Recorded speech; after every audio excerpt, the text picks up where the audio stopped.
welcome to ET Garage. Today's video is going to be about cracked cylinder heads.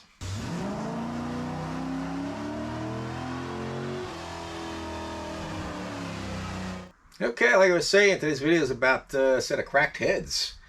These heads, if you haven't been following, I picked up a small block Chevy Gen 1 one-piece seal Vortec block and heads for $100, and I just bought it. I just wanted to see what I can find. Who knows? Maybe I figured maybe the block might be good for something. And as far as I can tell, the block is good. I still have to clean that up more and go over it more. But if you want to see that video at the end of this one, I'll leave a link somewhere up here to the video if you haven't seen it already. But the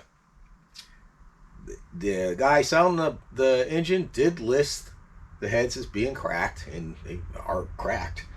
So let me move the camera around and I'll show you what I found.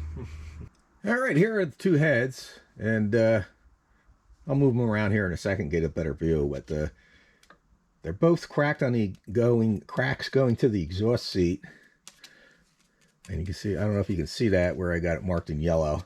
But let me get one of these heads off of here so I can display one of these heads better, and I'll show you what we're looking at.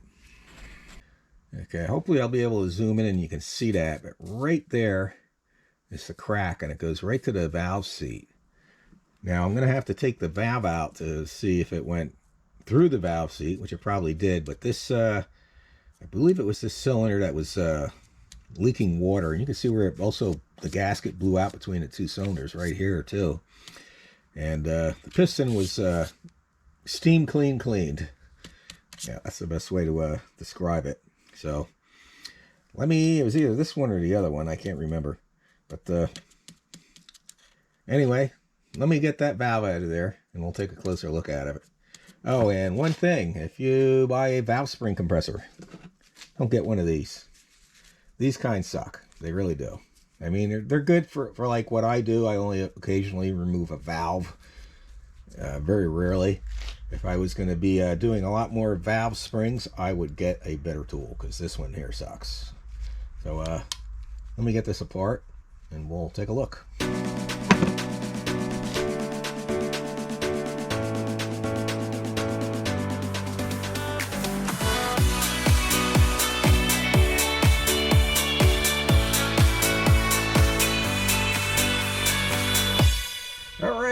I went and highlighted the crack best I can with this grease pencil or grease crayon, and it does go right down into the seat.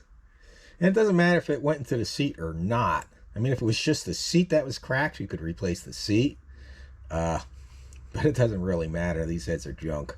They're not worth repairing, and even if they could be repaired, which they probably could, there probably is a way you could stitch that together and put a new seat in, but it ain't worth it because these heads are so common, and the aftermarket actually makes a better version of these heads for less than what it would cost to rebuild these heads if they were good.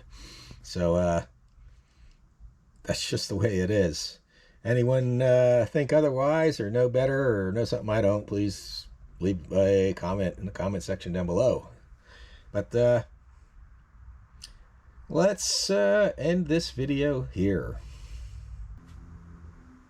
And I wish I had a little bit more for you today, but that's it. These heads are junk. Like I was saying, if you invest in a valve spring compressor, don't get this one. Yeah, this sucks. Literally, it just keeps popping off the spring. And the way it sits in there, it just keeps popping off the spring. It just goes like that. It just pops off, and what I end up doing is I end up putting a C-clamp like that on there, and that holds it, but it's still a pain in the butt. I don't know, maybe I'll make my own spring compressor. I don't really need one. I say, usually when I have heads done, I take them to a machine shop and have them done. So maybe I'll go ahead and make my own spring compressor, one much better than this, and we'll see. But I got other projects to work on. This engine block here, I need to get it cleaned up. The cylinders look really good. All they need is a good honing. And I got like the pistons and rods I got to finish cleaning up. And if I do decide to put this back together, this bottom end, that crankshaft still will have to go out and get ground. It probably costs, a new crankshaft costs about the same as having that one ground. But the problem is when you get a new one, you got the cost of the new one, and then you got to get it balanced. Okay, you can't just grab a new crankshaft and throw it in. It has to be balanced. So you got that extra cost. So hopefully I can get that one ground if I decide to put this together. I have no use for this right now. I might be refreshing this again in the Corvette, the motor in the Corvette, the 383 that's in the Corvette.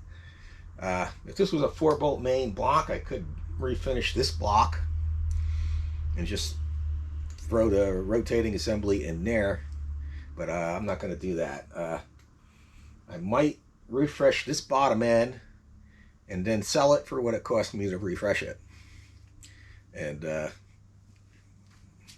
if I can find a buyer. If someone's interested, if you're watching and you're interested, you need a bottom end for a small block Chevy, it's a 1-piece seal block, let me know. I'll go ahead, I'll hone it and see if the deck's clean up. Hopefully it won't need any machining.